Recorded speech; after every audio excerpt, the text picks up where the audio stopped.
Hello, Matt Elliott here. Hi, Alan Smith here. Hey guys, Ian Hume here. Hi everybody, Jerry Taggart here. Be sure to watch Chris and Leicester Till I Die TV For all the latest Leicester City news and information. You can also subscribe on YouTube and various social media channels. for the latest updates and news on Leicester City Football Club. Come on, you foxes! Happen in 49, 61, 63 or 69 when they reach the final. But the class of 2021 have delivered. Leicester City are FA Cup winners at last and are history makers at Wembley. They have blown their rivals away. They have blown us all away in truth. Premier League champions 2016. The amazing Leicester City!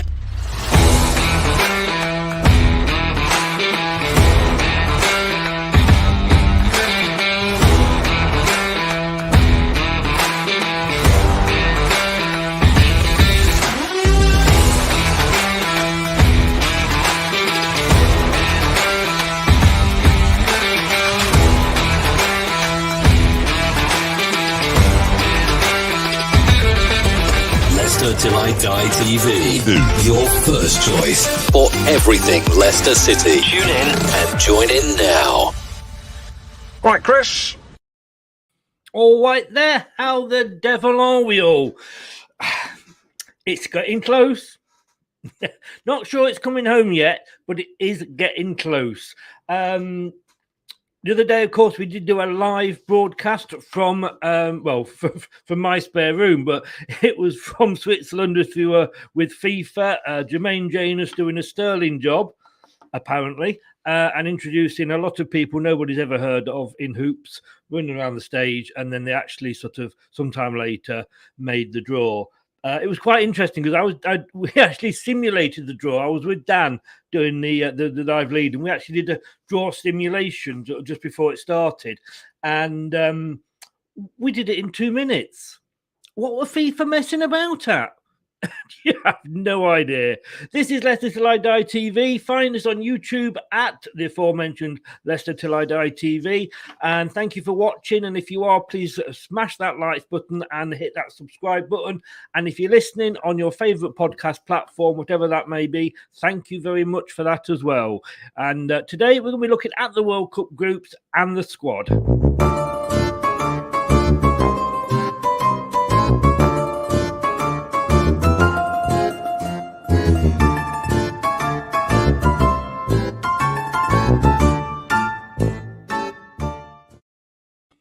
I don't know if I should be playing that one because anyone who's going to follow England, I don't think you can have a drink, but let's make the most of it. Let's make the most of it while we can. I've got two special guests in here. One you will know is always with me, and we'll say hello to Brad. Good afternoon. Hello. Brad's on mute. And I tell you what, we'll come back to Brad. Oh, fucking piece of shit. He's here. I'm talking over his language. Well, welcome along. We were only talking before. About my phone, and it wouldn't bring up the option to give me the camera and thing to unmute, so I had to turn it bloody upwards. And I hate this phone now. It's dying on me. It's a sad phone to be dying on me. You know, they didn't have this problem on BT Sport the other day, I'll tell you. But welcome along, mate. Still happy with the draw. I was saying before, I wish we'd got the win, but yeah, I suppose. Yeah, I mean, it's look. At the end of the day, you look at it in the context of things. We went to Old Trafford. We've only got 2 victories there in a long, expanding period of time. You know, from last season to '98. Yeah, it was a good point, but then you look at it. You know, I made the point. It's funny how they didn't tell the referee to look at the potential red card incident and never slowed that down, but the commentators thought it was a foul. But the commentators, who believe you shouldn't slow down replays because it looks worse than what it is, didn't think it was a foul on Varane until it was monumentally slowed down. So I'm a bit still annoyed. I'll tell you what, the interesting thing, tomorrow night at 7 o'clock, guys, on this channel, I've got Darius, the Man United fan, who joined us for the preview, and it'll be interesting to see what he's got to say about it, if he agrees with both you and me, Brad. Yeah. Also joined, and I am so honoured here, because you have guests, and I can see he sees what's coming, he knows what's coming. You have guests, you have special guests, and then you have VIP guests. And, you know, it's amazing Brad's come all the way from Manchester, but all the way from Los Angeles, where he's taken a break in recording his latest album just to join us, ladies and gentlemen, the one, the only, the leg end, Lionel Richie. Come on, mate. You knew that was coming. Rich, hello. How are you doing, mate? Is it me you're looking for? There we go. X Factor beckons. Oh, listen, I forced that. Don't worry. I'm not a good singer. How are you doing, Rich? I'm doing really good, really good. Actually, obviously, I'm here representing Ghana. However, I do have an opinion on what England squad should be picked, and I'm happy to share my squad with you guys. So this is great. No, that's great, and it's great to have somebody. I couldn't have a Scots or a Welshman on. that was my criteria, and then the first person I invited on was a Welshman, and I hadn't realised. I had to go back and go, sorry, actually, no, I don't want you. He understood. In fairness. That's the other Rich. Sorry, Rich, if you're watching. Yes, thanks, but no thanks. You know. But I'm going to ask you both here a quick answer here in sort of one word or not. I don't want Scotland and Wales to qualify for the World Cup, and I'm sorry, but if we were playing Russia, if England were playing Russia today, Scotland fans would want Russia to beat us. So I don't want them to qualify at all. I want the Ukraine here. Brad, who do you want out the three? No, Arsenal. I'm going to go and win it. It's like rivals in football. Our rivals in football are irrelevant to me because they're not in our league. And as far as it comes to competing against England and what they could potentially get, how far they can go in tournaments, none of them two can match up to it. So I'm not asked which one of them goes through. Fair enough. Rich? See, I've got a neutral opinion on this, which is great. For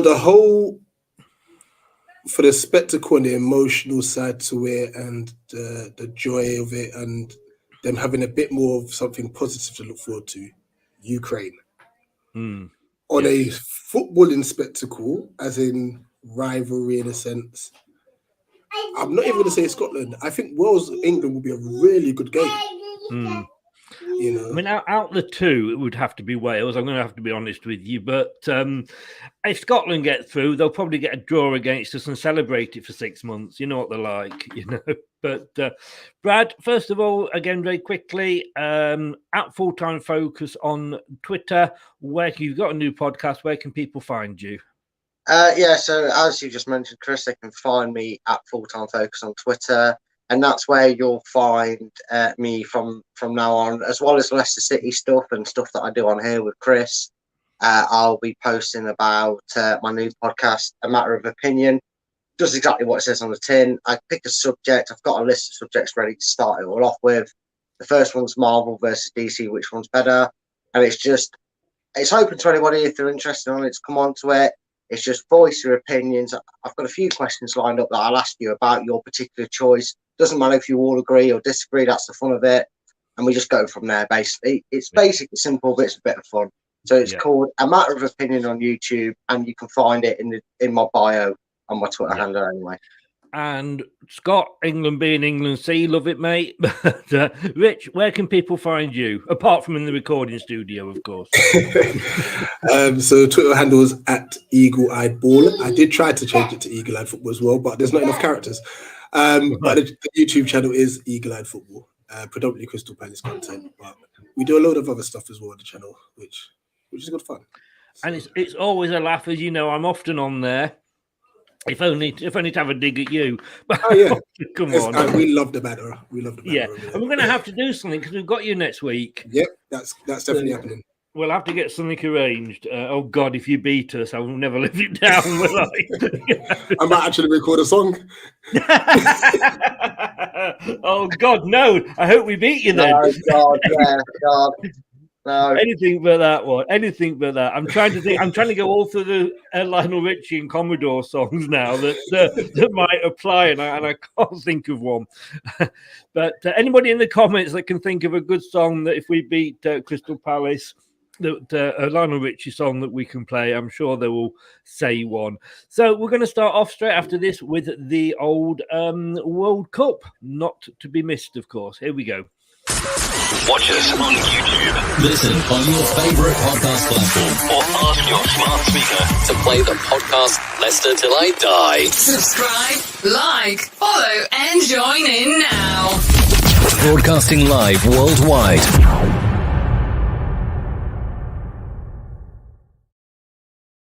I mean, I don't know. Did you two guys, either of you, see the draw at all? Yeah, no. I did a watch along with like Tariq, Roland.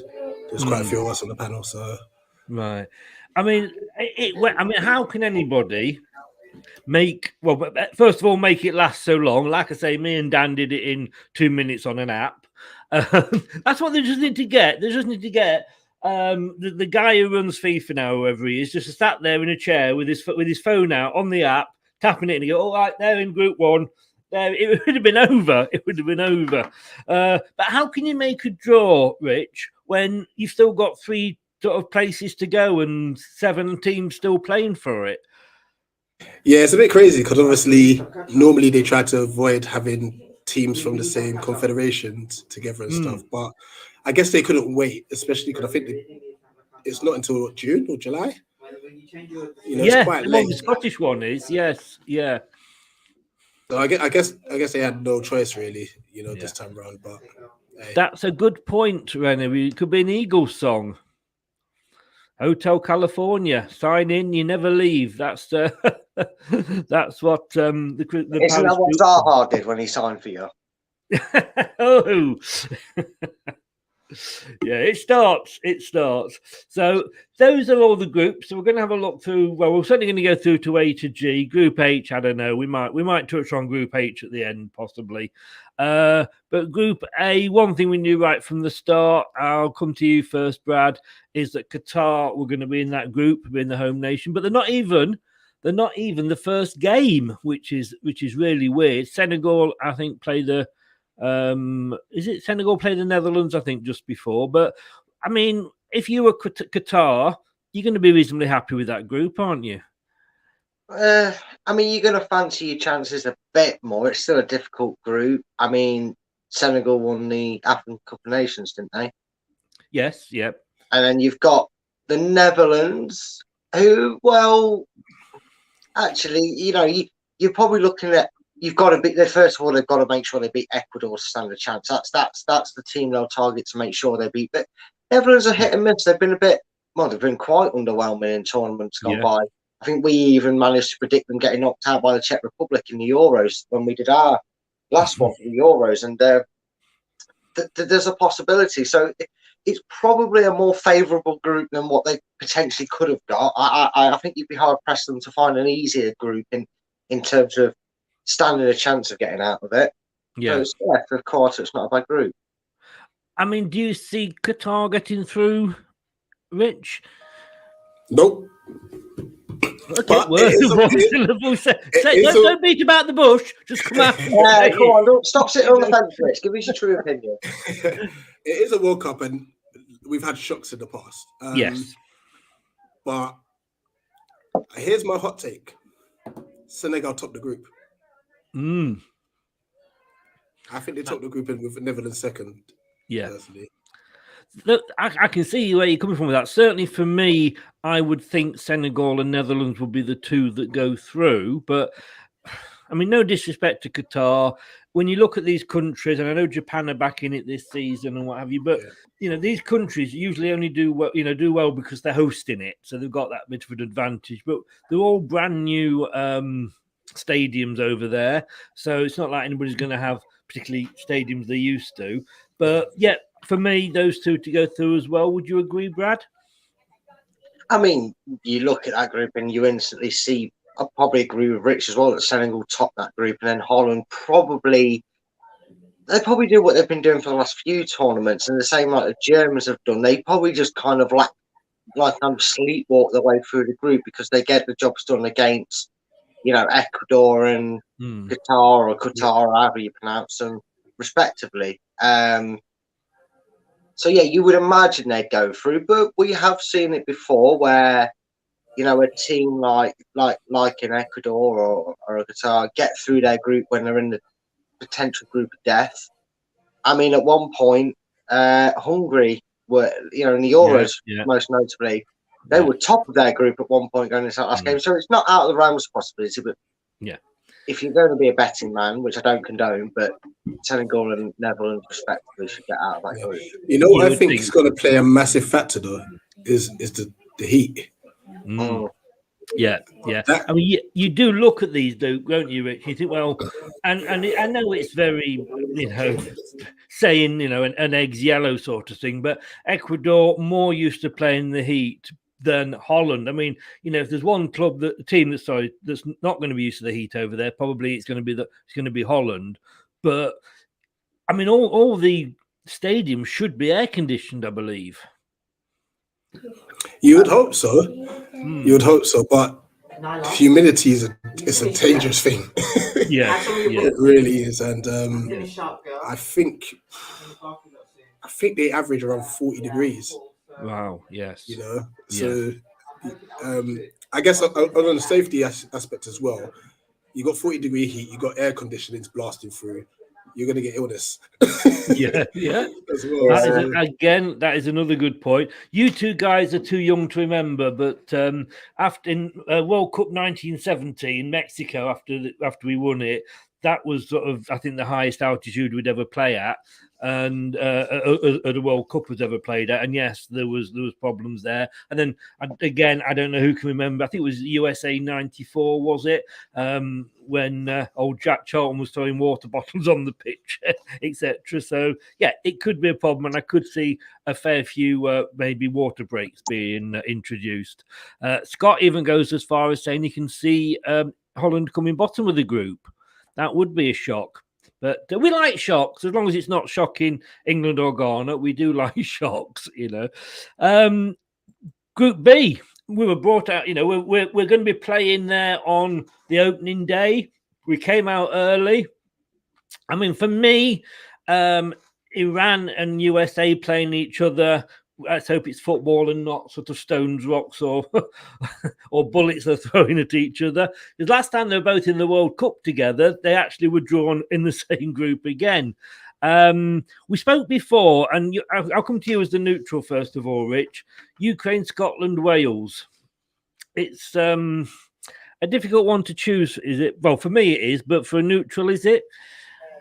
Yeah, very difficult. I personally see Ukraine getting through their tie with Scotland, and then it's anyone's game. I mean, obviously, if Ukraine do make it through, what a political group that is! The headlines are going to be all over the place. The media, they'll probably still make a hash of it, but it will make for some interesting reading. But yeah, I fancy.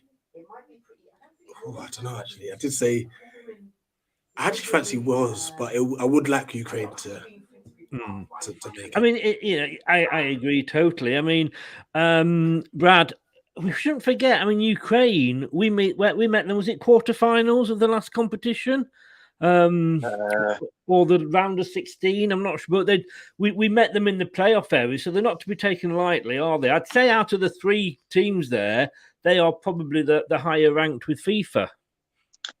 Possibly, but then England have found the dizzy heights of fourth when we've been embarrassing in tournaments. So that the UEFA ranked the FIFA rankings don't mean much to me in greatest respect when it comes to certain ones. And yeah, we did, because Andrei Shevchenko is or was their manager. I look at that group, and I think if it's Ukraine, you probably have your first and second, with the Ukraine being second, England top in the group, and then USA and Iran in any order. If it's Scotland or Wales, this might be a bit controversial, but I'm sure you'll agree with me, Chris. Swap the USA and Iran around, and you probably have the order as it is. If it's Scotland or Wales, they'll bottom the bottom of it. I think any real standout class talent that Wales have is aging or not playing enough, like a certain Gareth Bale to pull them through. We've seen what happened when a national side capitulates like that. USA, I know they went through an extensive qualification with how they qualify. It's a bit different to how we kind of do it. I kind of got the gist of it with a group chat that had an American in it, the Joys. But yeah, I just can't see Iran or USA getting out of this group. And if the Ukraine are there, they're the only ones I see as a threat to us coming first in that group. Yeah. Rich, which two you see going through? Oh yeah, easy. If Ukraine go through, it'll be England and Ukraine in that order. If Wales go through, it'll be England, Wales in that order. USA are terrible. Yeah. I love the fact you're just straight in there. You don't mess about. USA, they're rubbish, we'd hate to see America doing well as well. Otherwise, they'll be taking over football, won't they?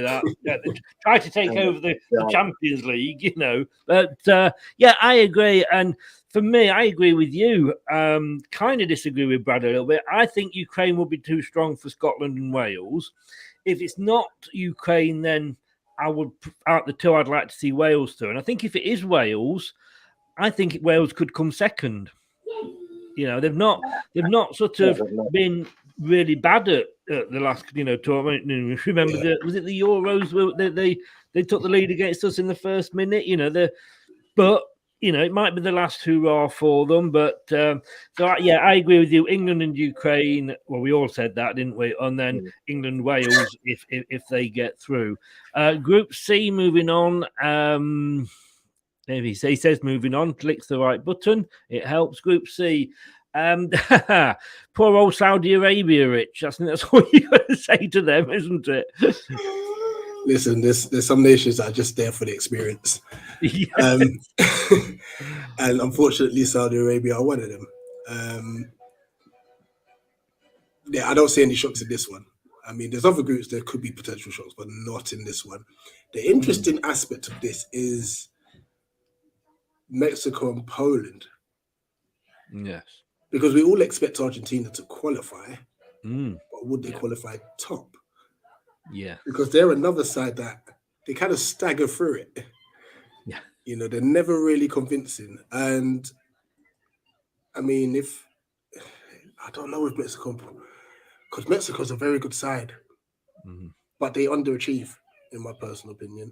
And Poland are that team that just know how to navigate tournaments.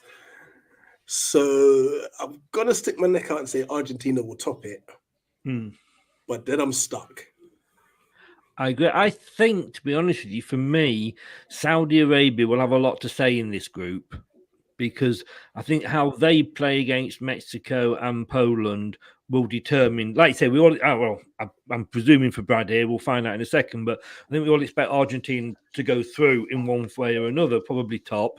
Mexico, like you say, they always sort of flatter to deceive. They seem to always get to these tournaments and never go any further than the group stage or the sort of the next round. So I think how Saudi Arabia, there is, how Mexico and Poland, I'm not putting Saudi Arabia down here, but it could be to how many goals each of them get against Saudi Arabia. Goal difference will be key in this one. Yeah. Yes, as to who goes through. Would you agree, Brad? It's a weird group after Argentina, really. I mean, Argentina are one of them that flatter to deceive. They're all so heavily reliant on their big stars, most notably Leo Messi, who's not having the best of time in France, but he's still a world-class player. The farce that the media give the treatment to him at PSG is unbelievable. But again, this might be a group where Argentina go through comfortably, but then I don't know. I wouldn't rule Saudi Arabia out. Poland are I'm talking of what my knowledge is of this, and it's very limited. But trying thinking of Polish players that might be at the tournament. Lewandowski for Poland. You'd have to help me out on naming more than that. Mexico seems to always, again, qualify and do well, but then get to this stage of it and falter, like you guys said. Can Saudi Arabia cause the upset? Can they do a semi-final qualifier and upset Mexico and Poland like North Macedonia did to the European champions? Can't wait to get to this group, by the way. You had to get that in, didn't you? Yeah, I just had to. I had to. I'm 1/16 North Macedonia, and by that I mean I picked them up so much that it became part of my blood. It's got nothing to do with family relations. Can I see an upset? Yeah, there's always a reason why Saudi Arabia can't upset the odds and somehow get through this with a cluster of draws and bad results going elsewhere for Mexico and Poland. But I'm gonna say that Argentina top it, and I'm gonna say that Poland just take second place. I wouldn't like to pick second place. I've just looked, actually. Saudi Arabia are 49th in the world, which is higher than I thought they would be. And I'm gonna have to. And if Mike's watching, I know he's going to clip this and save this, because I'm going to have to apologise to Wales. And this is something I never thought I'd do, and something that really sticks in my throat. But Wales are actually higher than Ukraine in FIFA's rankings. So I apologise to Wales. Maybe whether it's because Ukraine maybe haven't played any games, I think that could maybe have something to do with it. But Scotland are 39th, Ukraine are 27th, and Wales are actually 18th. But I think that may be on the strength of the Austrian game. And anybody who, in your defence, though, Chris, I think the rankings are a farce, because they are, because England are up there, but Belgium are number one at the moment. Actually, surprisingly, Brazil are number one. They've taken it back off Belgium. It depends. Like, you can get so many points from beating really mediocre sides in friendlies. Yes, you can. That is true. That is true. It's the England way, mate. It's how we do it. But I would say having England fifth, but we'll come on to that. Doug, how the devil are you, sir? Welcome along. This is a joke-free zone, by the way, Doug. So don't start. I know he will. Right, let's get on to Group D. France, Denmark, Tunisia, and then either Peru, Australia, United Arab Emirates. I'm going to back you up from what you said earlier, Brad, about America. I think it's awful the way that some of these teams, where they've got to go to qualify. Australia, they're in the Oceanic group, or Pacific, whatever they call it over there, and I know you probably got Australia and New Zealand are the strongest two teams, but why are they playing off against Peru? And in fairness, Peru, whilst they're not, a Brazil or an Argentina, you would probably think Peru are going to have too much for Australia. But if Peru can't qualify through their own South American group, why the hell are they being given? I mean, we know it's money, obviously, but why? I just don't agree with it. I just think it's unfair, and I'd love to see more of the, and I don't mean this condescendingly, but I'd like to see more of the, non top 20 world teams in there, if you like, more African nations, more Pacific, nations, and less of the Europeans and what have you. Sorry, rant over here. But for me, even whichever of those three get through, for me, it's France and Denmark. Brad, would you agree with that? Yeah, I don't see Tunisia doing anything, and I think you could put all three of the teams in this group, and they'd still come bottom three of it. It wouldn't make a jot of difference to who should realistically qualify from it. And again, it's another one of the things that will get elongated by the press. Ericsson will obviously is back, and he's going to be playing in this tournament, all being well. Obviously, France should walk it. They'll probably play out a scrappy draw against Denmark, and it'll be a case of who beats who the worst will top the group of this one. Yeah. Again, you're very right, Chris. It's all about the money, as Shane O'Mac once said. That is the reason these teams play all across the world. I mean, we are talking about a country that got this competition illegally, but we'll move on before this gets too political. Yes, I haven't got lawyers, so be careful. Yeah, and I can't afford them, so I really need to be careful. Rich, Peru. I know FIFA rankings, we take them with a pinch of salt, but as a guide, Peru are 22 in the world, Australia are 42. But Peru are getting through. Yeah, they should do, shouldn't they? Yeah. And just on the note about the whole aspect of it not being fair, and I totally agree. I think obviously Peru must have come fifth because they haven't qualified. Yeah, they get another chance in a sense. And then when you look at some of the actual teams that do make the World Cup, and no disrespect to maybe an Austria. I mean, I don't think they made it this time. Oh, did they? Can't remember. Yeah, and such. But the point you made of having maybe some more African spots, or even more South American spots, because there's some big teams like Nigeria, Algeria, Egypt. They're all out. Yeah. But yeah, I can't really look beyond France and Denmark in this one. You sound like you got your own football team there cheering you on. Tell you what. We've all been there. Peru finished fifth in the South American qualification. Brazil top, Argentina 6 points behind them in second, Uruguay third, Ecuador fourth, and then Peru were fifth.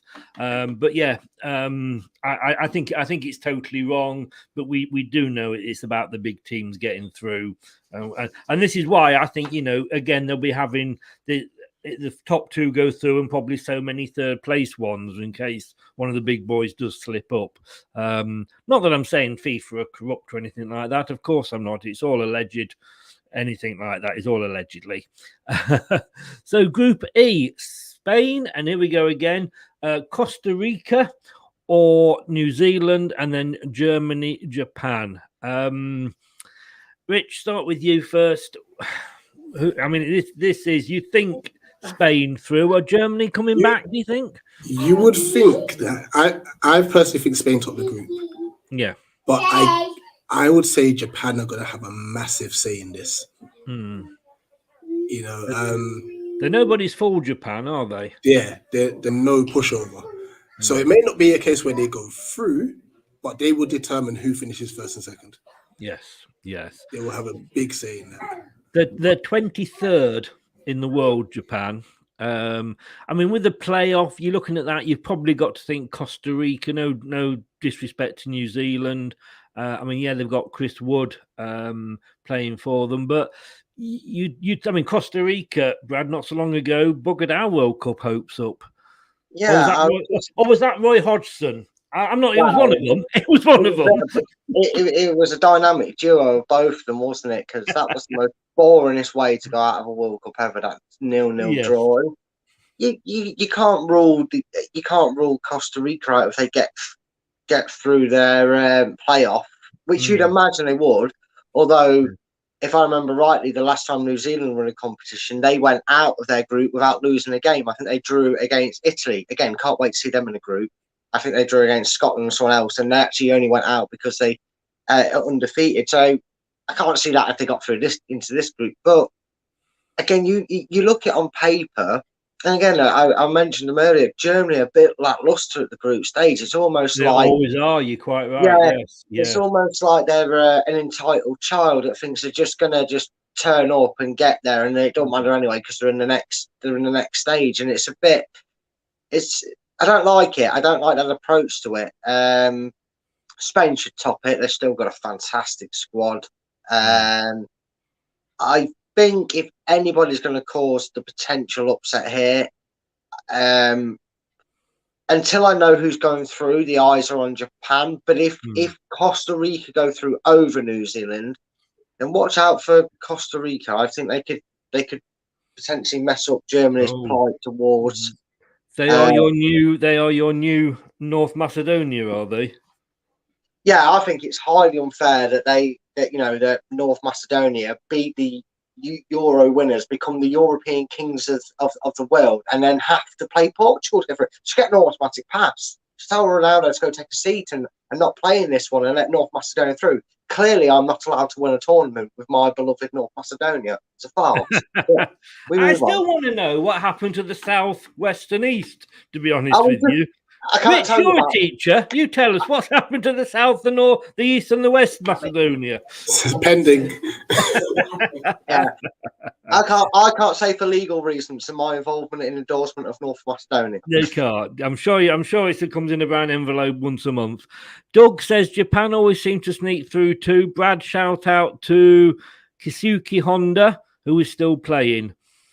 Bloody hell. God. Yeah, I think he's in his 40s now, isn't he? Yeah, that's some effort to be playing that. Although didn't someone at the Euros, wasn't they like 40 or 42 or older? Gareth. Yeah, incredible age, weren't he? Yeah. So there's hope for me yet at 62. Germany are actually they've dropped down the 12th in the FIFA rankings now, so they have gone down from the lofty heights. Group F, Belgium, who have now dropped from first to second in the world rankings. Canada, it's nice to see them. 50 odd years, bless them, they've waited almost as long as we've waited for another World Cup victory. Morocco and Croatia. And I think for me, you're looking at Belgium and Croatia, but I'd love it, as Kevin Keegan once said, love it, Rich, if Canada went through. You're in my thoughts. I'm looking at Belgium and Canada. Are you really? Wow. Wow. So am I. I'm looking at the same. Oh, you mean where you're going to finish? Sorry, I was at the table. Belgium's not too bad. Explain that one then, Rich. Explain that one. I think Croatia just aging.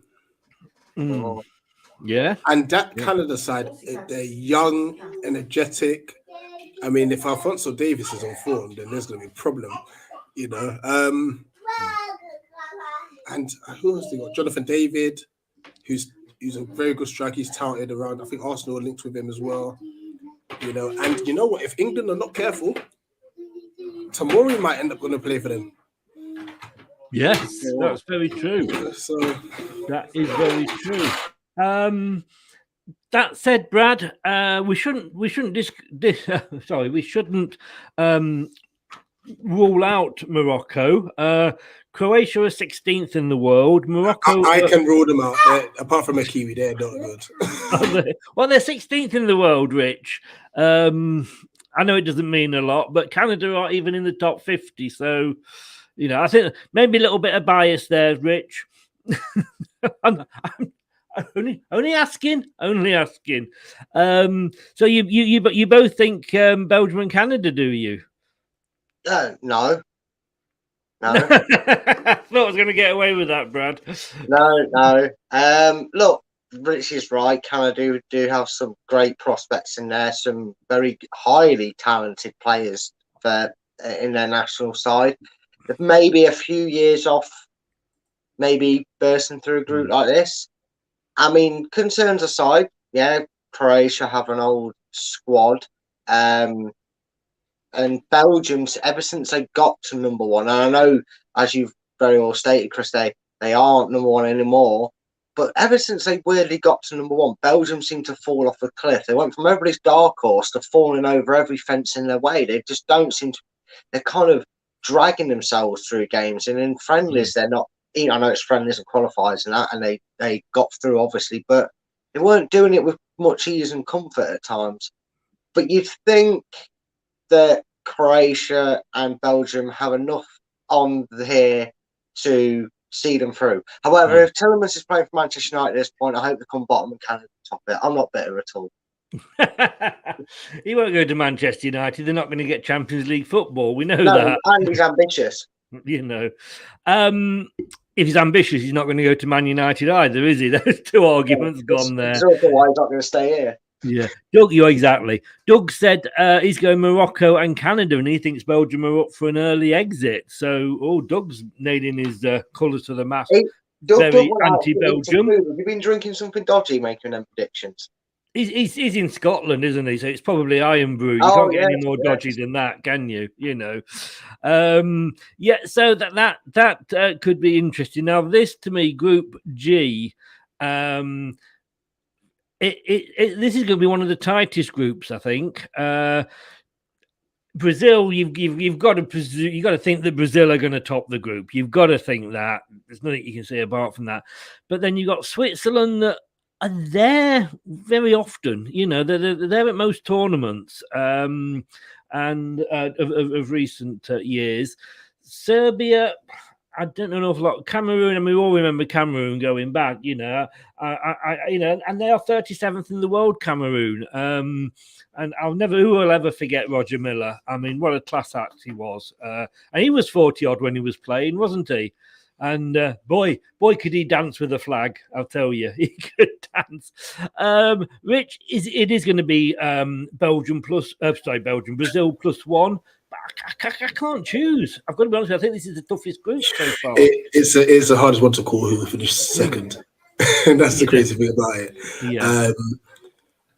But I've seen a little bit of a resurgence in Serbia, and I think it will be Serbia.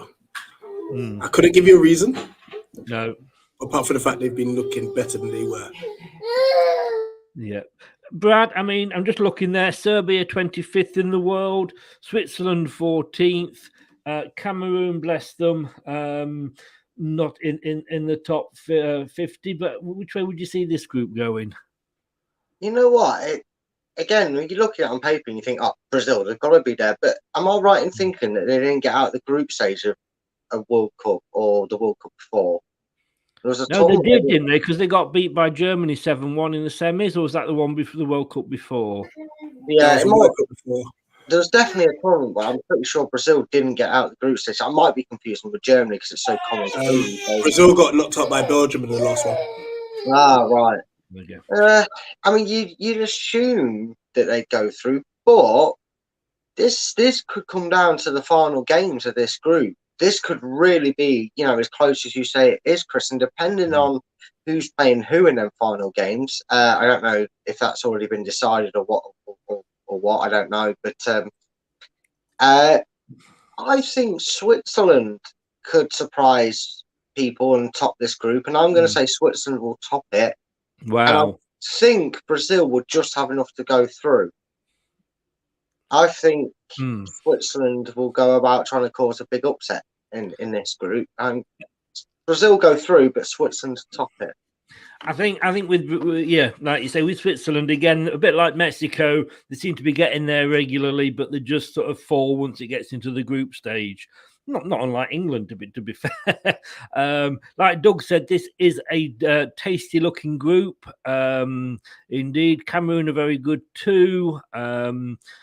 I'll let you read that. I'm not going to attempt to pronounce those, but Doug is going for Brazil and Cameroon, and we may not be seeing Italy in the finals, but we can at least say hello to Luca. How the devil are you, Luca? I mean, we're not going to say Italy. What a shame they got knocked out. What a shame by North Macedonia, that big powerhouse of Eastern European football. Wow, Luca, nice to see you though, Luca. Welcome along. I won't rub it in at all. Italy. Here we go. Group H. We'll come to you first of all, Rich, because you have got a little bit of interest in this group.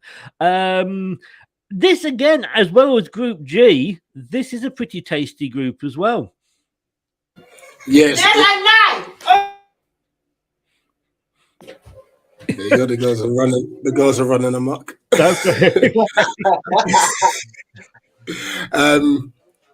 Yeah, this won't be an easy group to get out of at all, to be honest. But all eyes is going to be on the Suarez derby because it's the first time we would have met Uruguay since that ill-fated evening. In South Africa. Course, yes, that was the penalty, wasn't it? Or was it the handball? Or handball last minute of the game. I partly blame Jan for skying this penalty, but that was painful. But I think. It is a game that he's going to be able to get his teeth into, isn't it?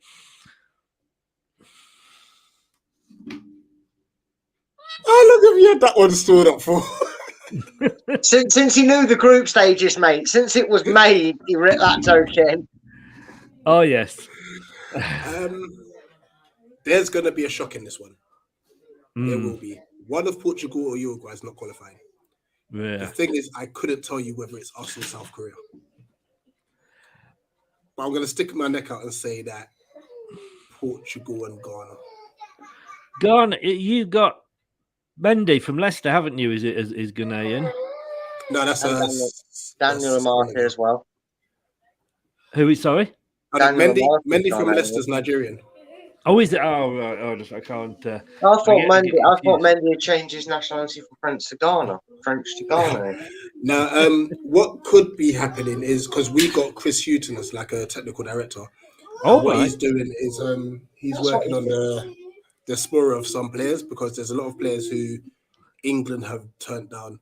So they actually got no ties to the clubs, so like Tariq Lamptey, Hudson-Odoi. Exactly, darling. So Hudson-Odoi, who else we're looking at? I'll come back to you. I can't remember the rest. No. Inaki Williams from Athletic. So there's a lot of players that are out there that could represent Ghana who obviously haven't been able to represent the other country they may have wanted to do so. So we're trying to obviously improve our squad. And if we're able to do so, we're gonna be quite a decent. I'd love to see it. To be honest with you, I'd love to see it. Doug got me excited then because he said he was going. Only joking, Doug. Only joking. He's going Ghana and South Korea. Wow, that would be right. Whatever is. I know who he's gone to see in that today. So whatever he's got you drinking, put it down, Doug. Step away from the Scottish brews. Rennie, good evening. He's going for Ghana and Portugal. Honest with you, Rennie, I'd have to agree 100%. I'm not impressed with Uruguay again. You know, they either cheat or eat the way to victory. One, I'd like to see Ghana go through. Brad, look, at the end of the day, Portugal were a decent penalty away from potentially not even getting here, weren't they? They were playing Turkey. You don't know how that would have gone. You know, the greatness that is North Macedonia, unfortunately, was too much for them. But weirdly enough, the one thing that Portugal and Manchester United have in common is when they don't have Ronaldo and Bruno Fernandes on the pitch, they look abject. And if they're not in sync, they look even worse because you seem to have two players that just can't always seem to connect either on the pitch or are a bit disconnected when they're not on the pitch together for club and country. So maybe not the shock of it. I mean, ever since they won that Euros, they've been a bit for me, Portugal. So I'm going for Ghana to top the group and Uruguay to go through. I think Portugal will be sent packing, so Ronaldo can go put the bins out for the rest of his United teammates when they're still there. It would be nice, would it not, to see? Do you remember when England knocked Argentina out at the World Cup, and then one of the English players, I think, got on the wrong bus and absolutely then wound the Argentinian players up and what have you? I'd love that to happen to Cristiano Ronaldo. I mean, I know they say that you should forgive and you should move on. But Ronaldo, you're a cheat. I'm sorry, you got Rooney sent off, and he may have forgiven you, but I haven't. I haven't at all. Then he says, don't forget Jota can score a goal. Good point. God, Jota, even more now. South Korea come third. I forgot about him. So those are the groups we've gone through. Now these are, I was going to say, please. These are the World Cup odds. Now I've got to say this for legal purposes, but when the fun stops, stop. Only bet what you can afford to lose. And these were the odds as of 3:30 this afternoon on Sky Bet. Again, other betting apps are available. Brazil as favourites, France second as holders, England third. I think that's probably just English bookies' favouritism. Spain fourth, Argentina fifth, Germany sixth. I mean, and again, I haven't put everyone up there. I've just put those that go up to 101. So forgive me, Rich, but that's okay. I like the fact that we'll just move in silence. Do you see that, Rich? Do you see that as fair? Brazil and France, possibly the top two. I can't complain with that. I can see why England's third, by the way, and their running isn't that bad. I don't think they meet. Is it France? Maybe potentially like the quarters, or even the semis or something. So their running is quite like similar to the Euros. It's quite favourable. It will be interesting, Brad. Let's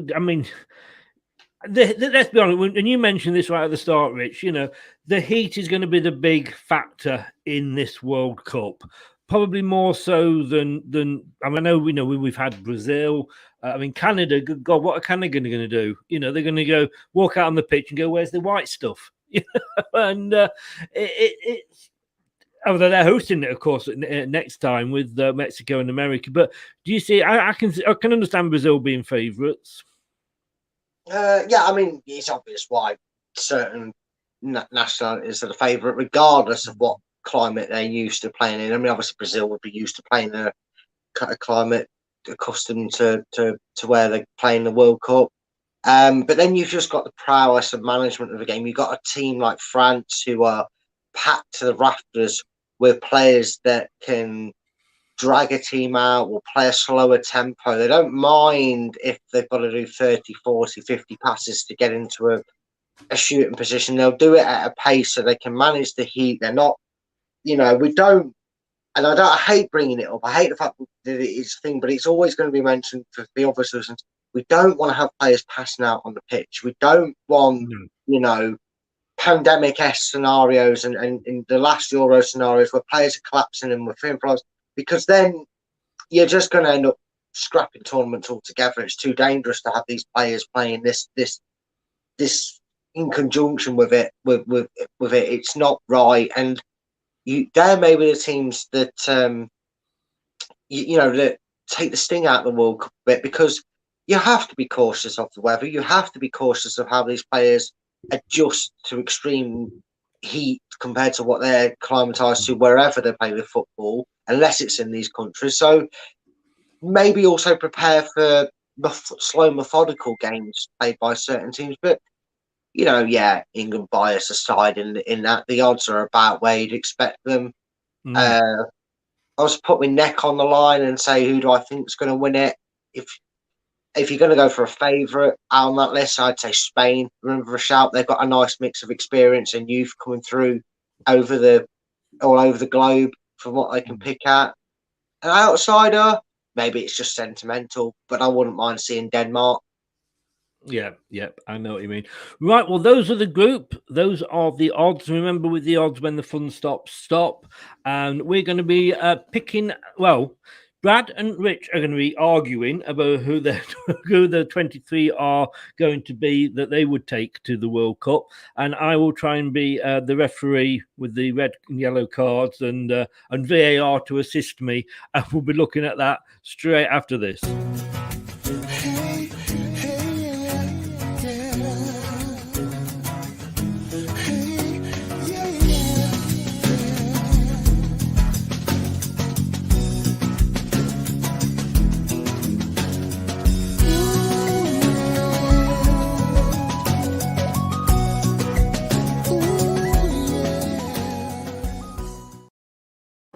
Indeed, a full range of Leicester Till I Die merchandise is on the shelves, ready to go. You can have a look like How the Devil Are You shirts. That way, if I go, How the Devil Are You?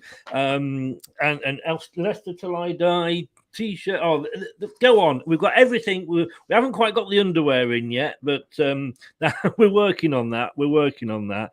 But right, so gentlemen, are we ready to go? Ready as I'll ever be.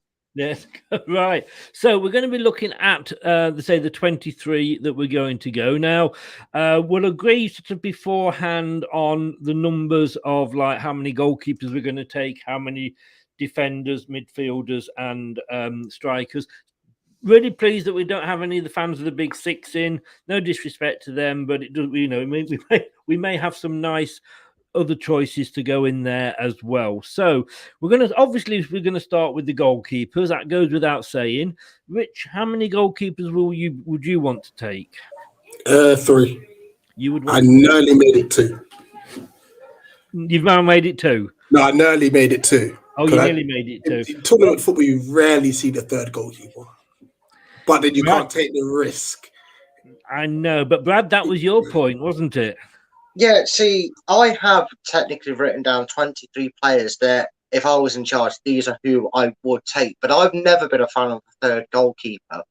2 things is to my knowledge as well, should, say, one of the 2 goalkeepers get cropped, you're allowed to fly someone in as an emergency. You have like an emergency backup list, don't you? So worst case scenario, you should never need a third goalkeeper for the duration of 190 minutes. So I have only got 2 goalkeepers.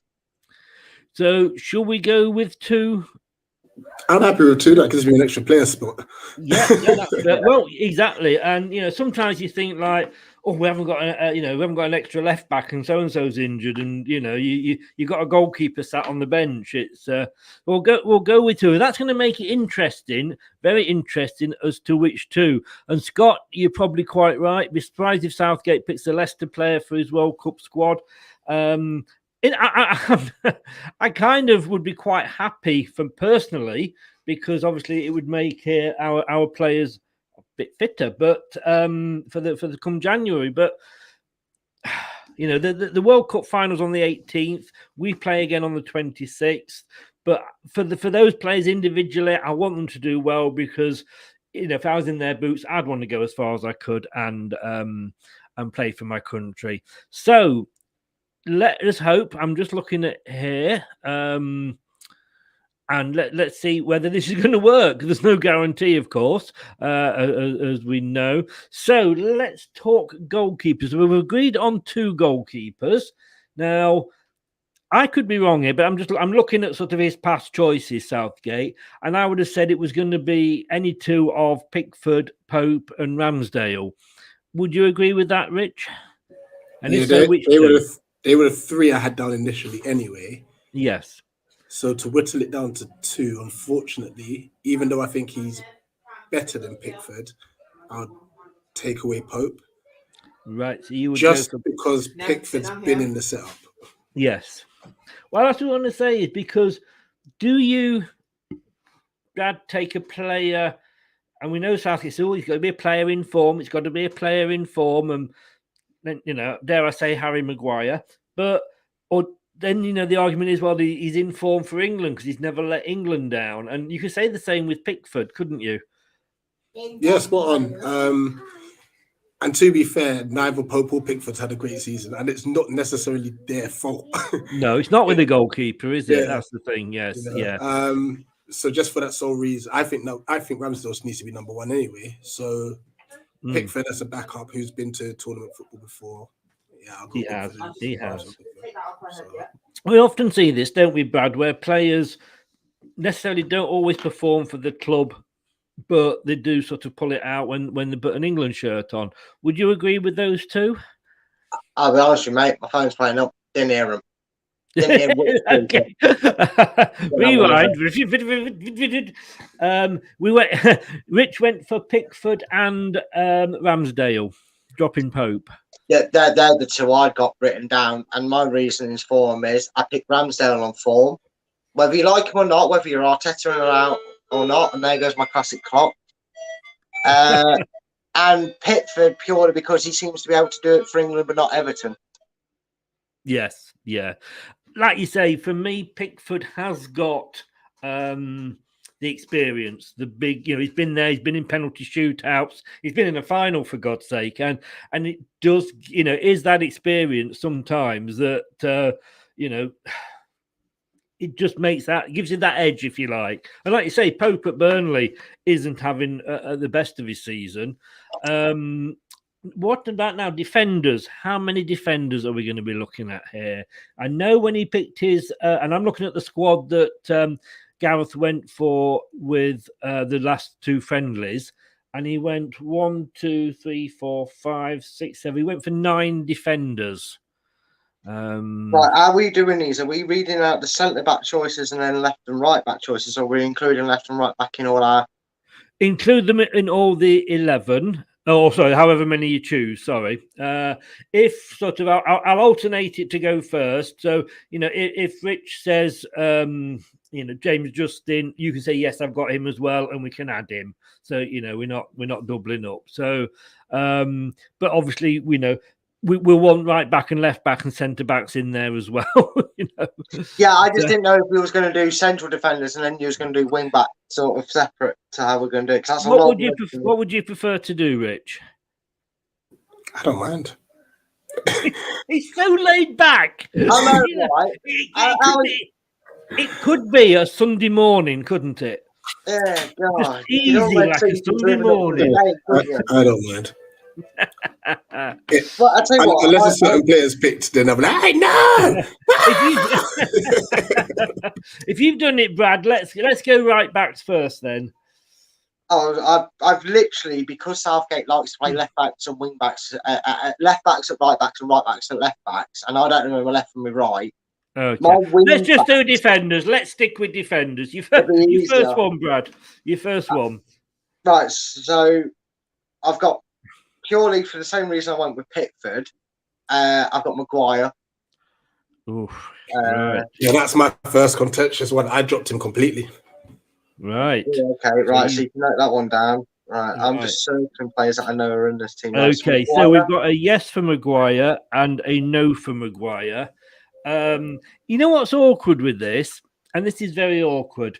And I know we're going to have a lot of contentious ones as we go through, is that we are talking December here. So it is a long way away. But for the sake of this argument now, we have to, I think we have to do it as the players are now. Because, we don't know. We could pick somebody and they could be injured, so couldn't go anyway. Or some injured players might be coming back. But I think we're going to say, like, for form and everything like that, we've got to sort of have a look at, say, take this as a snap in time. So for me, if that's the case, because I know now thanks, guys, straight away, you've made me have to make a decision. I'm going for a no for Maguire, believe it or not. He has done it for England and he's never let us down, but I'm going to put him on the back boiler until we see what the other ones are and see. They don't get much greater options. Yeah. They don't get much greater options, I'll be honest with you. Did we say how many defenders we're going to have in the squad? Right, see, a list of centre backs. I've got 2, 3. I've got 5 centre backs and 10 names in total, including left and right backs. So I've got 10 defenders as a total, but if you're breaking it down. Right. What about you, Rich? How many defenders have you I've got 8, 2 right backs, 2 left backs, 4 centre backs. Okay. Because I've got this in mind as being a 4-3-3 as opposed to a 3-5-2, which I know Gareth likes. Well, I'll tell you what, should we go down the middle and go for 9 defenders then? That's fine by me. Yeah. Does that bugger you up, Rich? No, I have got the extra spot. I was going to try and put extra spot in midfield or up front, but basically there's 2 players that I am toying with at the moment, and it's Jared I always, again, and Harvey Barnes. I always well, there you go. They're definitely 8.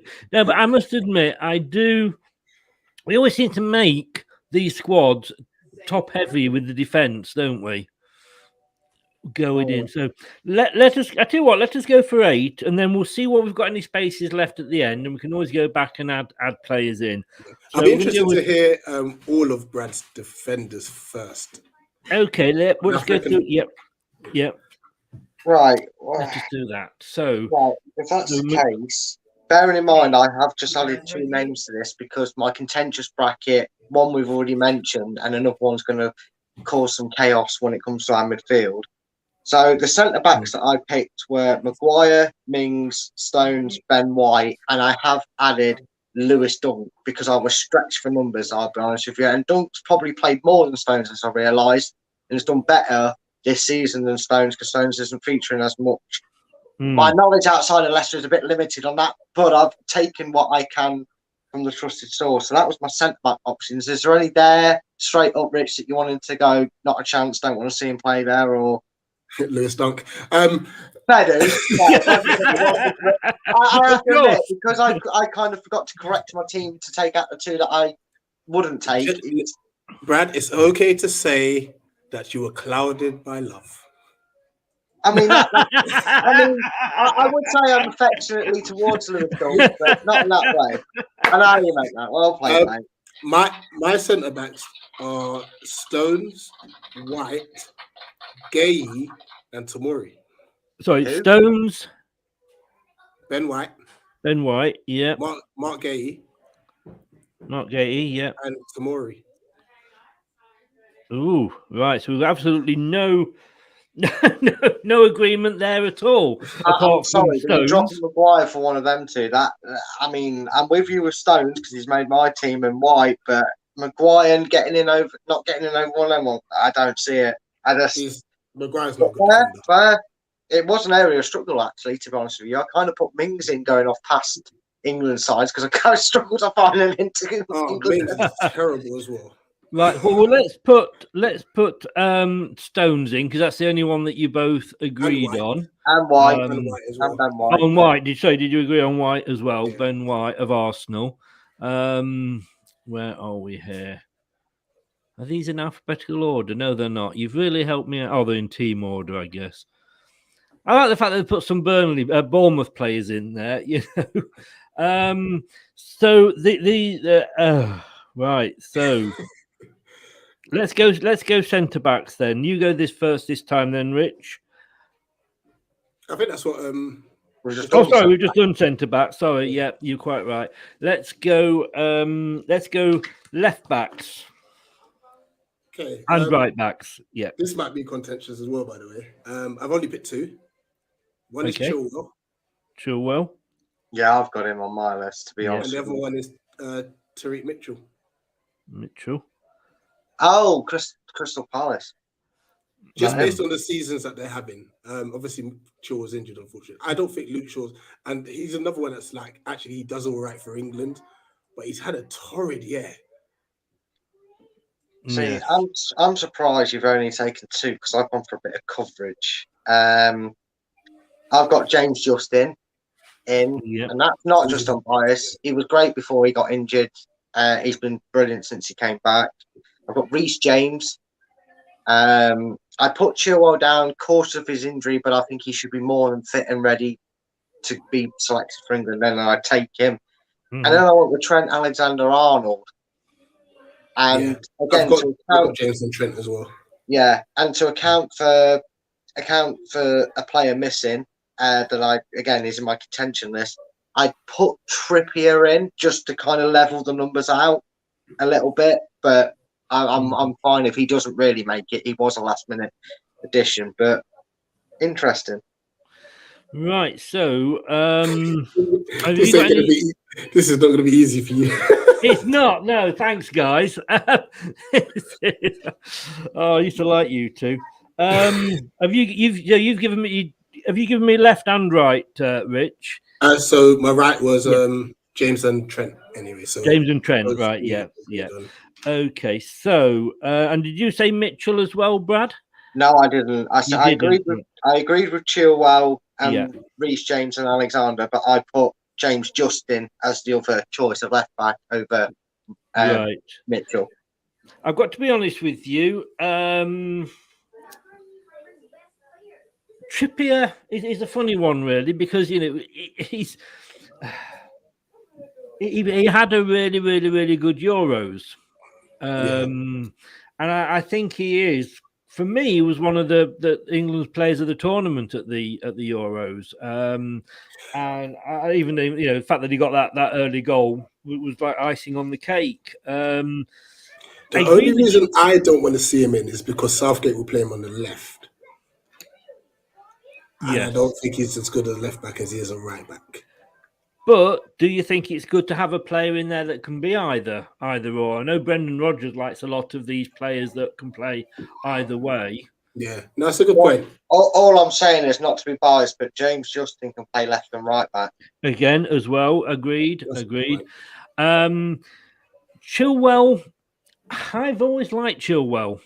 Yeah, I've never bought into this Leicester sort of moaning about him and he's lazy and he's rubbish. He was rubbish, and yet he was England's left back at the time. He's great at getting forward. Yes, he's not 100%, but name me one player that is.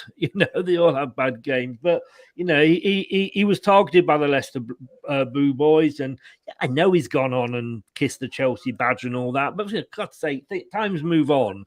So I do like Chilwell in there. And I'm sorry, it's probably the one that might miss out. I've got to be honest with you, is going to be Mitchell.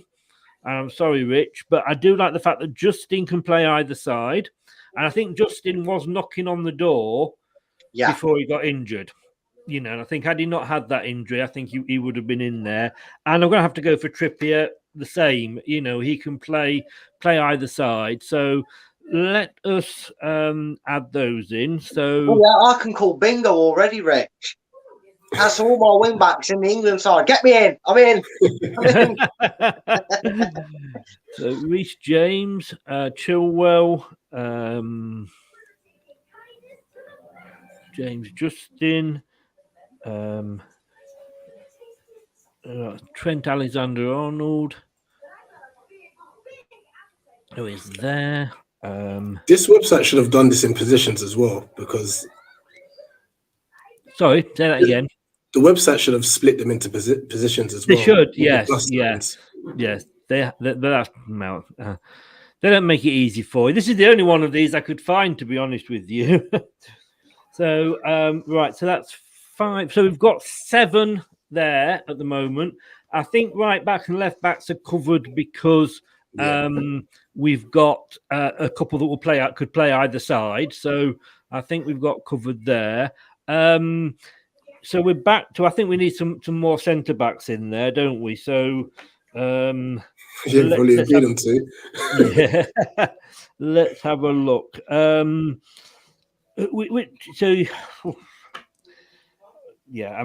Dunk.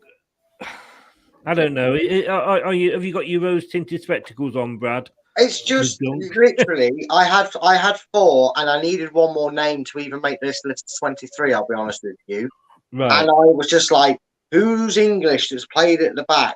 Oh, actually, he's played more games than Stones. I'll go for him. By that point, the brain was melting. And, who are the other ones that you mentioned, Rich? Mark Gahey and Tomori. Tomori's a good shout, I think. You got a good shout. I've the Mings. It's the other one on my list, mate. So if you want to add in Tomori, I'm gonna have to. So, Mings is terrible. Yeah, trying to find them now, isn't it? He was the first. I'm in midfielders. I went down instead of up. What about? Let's have a look at some of these then. Connor Cody. Yeah, I had him down and I crossed him out because of the numbers. And I like Connor Cody, and I think he is underrated, and I think he's having a good season for me. Kyle Walker-Peters is another one, possibly. He's done well lately as well, but you can't look beyond Trent and James for right back, to be honest. No, you certainly no. Kyle Walker, he was actually I think he was the only English player to get in the overall Euro squad, wasn't he? Possibly, yeah. I mean, that guy's played everywhere in the back. I think he's even had a stint for Spurs in goal for like 10 minutes or so, didn't he? So we might as well have him on there for shorter numbers. Yeah, He can play anywhere. Yeah. But, yeah. I mean, for me, and I'm going to be contentious here now, because it's my turn to be. Vestergaard's Danish. You can't put him in. Oh, damn! That's thrown my thoughts out the window totally. Right, I'm going to go Cody. I do think he deserves a shout. And I am, and only because I think he's doing well as well. I'm going to go Kyle Walker-Peters. So that gives us 4, 5. That gives us 9. Well, that gives us 9 defenders, which was sort of midway between what we all said. We only have 3 centre backs. I've only got 3 centre backs. Connor Cody, isn't he a bit versatile? Could be wrong. I think he's right. Vickers is Kyle Walker-Peters. Sorry, I was thinking the guy who scored for. I think he is a wing back, isn't he? Is he Walker-Peters? He's a wing back. Is it? Which is what I said, mate. You might think it was through love tinted spectacles, but it's a very daunting crap list of centre back options. Which is why I'm still saying I agree with your points, Rich, but surely Maguire gets in there as first reserve. He does. He goes in. He goes in, like you say, purely because he's having a bad time for the club, and quite often we do see players that have bad times for the clubs actually come through, and it's almost like there's less pressure on them when they are playing for England. But he needs to. I think Gareth Southgate needs to have a word in his ear and actually sort of say, cut out the the all this and what have you. I mean, if you want to, I mean, sorry, have you already added Carl Walker to the list? No, I took him out because of the others. I think are more top choices for that. But I brought Maguire in, so we've got Stones White, Chilwell James, James Justin, Trent Alexander-Arnold, Trippier, Cody, and Maguire. That's 9 we've got. Yeah, okay. Yep. So one of you went 8, one of you went 10. So I split it down the middle. Okay, so midfielders, and again, they haven't split this up at all. Southgate's last squad went 1, 2, 3, only went for 6. I've only gone for 6 as well. You've gone for 6 as well. But that's only because some of the forward players can play in the 10 as well. Yeah. Okay. Right.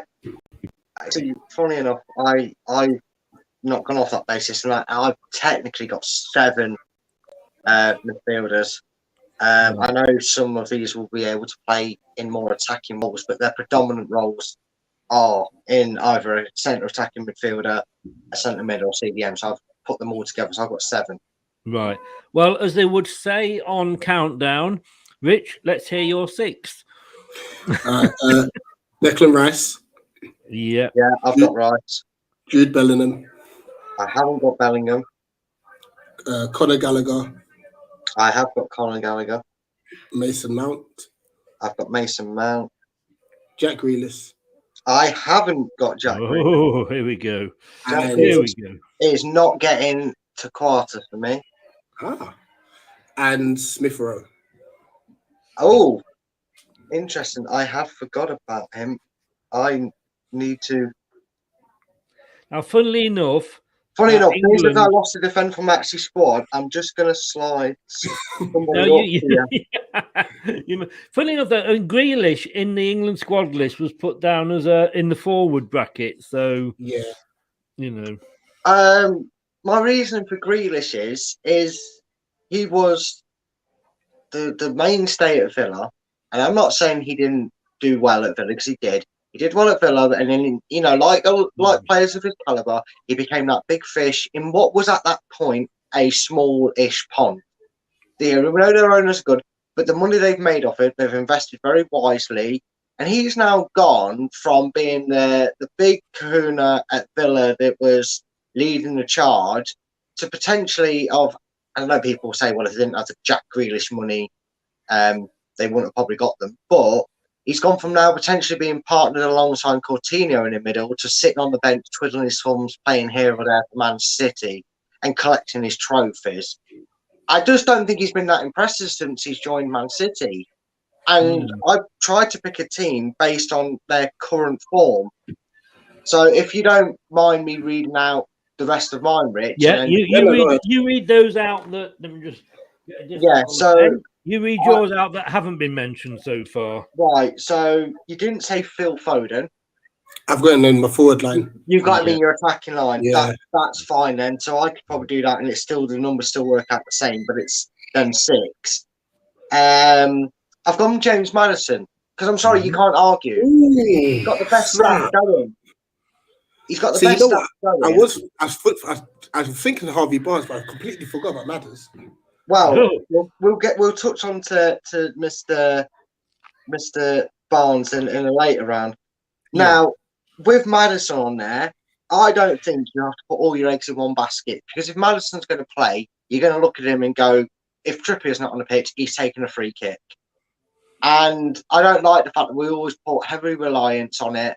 I know for obvious reasons we did that with Beckham, but you need someone else who can also do it from maybe the other side, has a bit more of a different technique to him. And I've got, and again, you might have put him in your attacking sense here, Rich, but I got James Ward-Prowse, and I have taken Saka from Arsenal as well.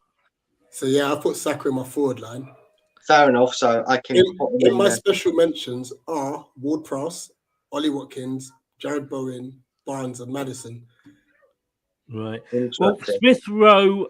I'm looking at the England squad. Like I said, it was announced for the Wales for the friendlies last weekend, and both Smith Rowe and Foden were included in the forward section. Fair enough. You know what I'm going to do?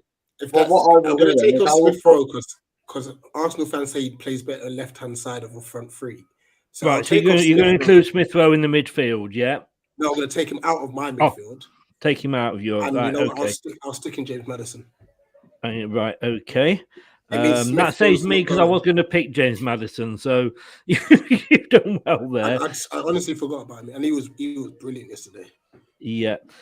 I think I agree with you, Brad. You do need Trippier's good, obviously, with his free kicks, but what if he's injured? Yeah. You know, and Anthony, good afternoon. Thanks for joining us. How the devil are you? How many Leicester players are in this England squad? 2 at the moment, if we put Maddison in. I mean, I would have gone for sort of 11. There we go. But of course, they're not all English. That's the trouble. So, and Foden. Right. So Foden is in the front section as well. I said Mason Mount. Did you say him as well, Rich? Say again. Mason Mount. Yeah. Yeah. So the ones that we've got so far that we agree on, or you guys agree on, is Declan Rice. Yeah. And I agree with that. It's going to be Conor Gallagher. Yeah, I mean, he's going to be such a player in the future, isn't he? Oh. Yeah, he does. Would you believe? Oh, he's there. Yeah, he's there. Mason Mount. I forget who was on loan. Mason Mount. I do like Mason Mount. I've got to be honest with you. And Maddison. And James Maddison. Yeah. Maddison. Yeah. Yeah. I mean, we can stick in Foden because I put him in my forward line, but that's 4 defenders, 4 midfielders. So we probably need 2 more. I'm going to go with Saka. Was that what you said, Brad? Yeah, that's what I had in there. Yeah. I mean, I would be well within saying, because I completely forgot about him. I feel like I did him a disservice. I would be happy to take out my suggestion of James Ward-Prowse and go with Smith Rowe. Okay. Putting him in the midfield because I think Smith Rowe's going to be in the forwards. Is he? Yeah. Is that I've taken him out completely now. Oh, all right. This could get interesting then. And I wouldn't pick Smith Rowe over Jude Bellingham in my opinion. Okay. All right. Well, then let's put Smith Rowe in. Let me just. But I would have James Ward-Prowse on standby. I'd say get your ringtone set just in case, because he would make it for me. Right, so 1, 2, 3, 4, 5. So that's the 6 defenders. I'm gonna ask you, because the one thing, Ward-Prowse, I'm a bit decide between Ward-Prowse. What do you think of Calvin Phillips? I mean, Leeds as obviously as a team aren't having the best of seasons. And I know he's had his problems injury wise. I don't think England will go forward anywhere. We're playing with 2 6s. I mean, they did it for the opening game, didn't they? In the Euros, and a lot of fans weren't fans of it. Funny enough, and I think he resisted doing it then. Yeah. I can understand James Ward-Prowse not getting a look, and if we've got Maddison, because then you're saying, well, we've already got maybe 1 or 2 in there that are like for like. Do you need a third? But Rice is probably out of the list that we've got in is probably the most defensive-minded one, and we don't really seem to have a reserve for him that plays it naturally. So I would be against Phillips, who's not done too much wrong since being at Leeds and in the Premiership. So yeah, I'd be fine for Phillips to be there as part of the 23-man squad. I don't know about you, Rich, but I'm just surprised there's no case for Jude Bellingham here. Well, I just don't know enough about him, I'll be honest with you. I know he got the raving reviews from across the seas, and the English media do their English media and hype him up. But I thought it was a mistake that these certain players were picked just purely because they're English and they're doing well in other leagues. And I just purely didn't know enough about how he's doing at Dortmund. If you can make a case for him, mate, I'm happy to slot him in this team. But I'm not that well clued up on foreign leagues, I'll be honest with you. All right. Honestly, technically, IQ, he could do both sides of the game, defensively and going forward. The guy's special. He's a really good player. And he's 18, 19 now? He's really special. I mean, if it means dropping out a Leeds player, I'm all well, we've got, so far in the in this midfield, we've got Declan Rice, Conor Gallagher, Mount, Maddison, Saka, and Smith. So we've already got 6 defenders in there. Midfielders. Midfielders, sorry. Do you want a 7th in there? And then that would have to be between Smith Rowe, Calvin Phillips, and Bellingham. I mean, to be fair, we took Foden out of that list to budge him up to our agreed forward play. So I'm happy with that if you are, Rich. If you... Yeah, I'm happy to get another midfielder in. Okay. So is it going to be Smith Rowe, Calvin Phillips, or Jude Bellingham? Excuse me. I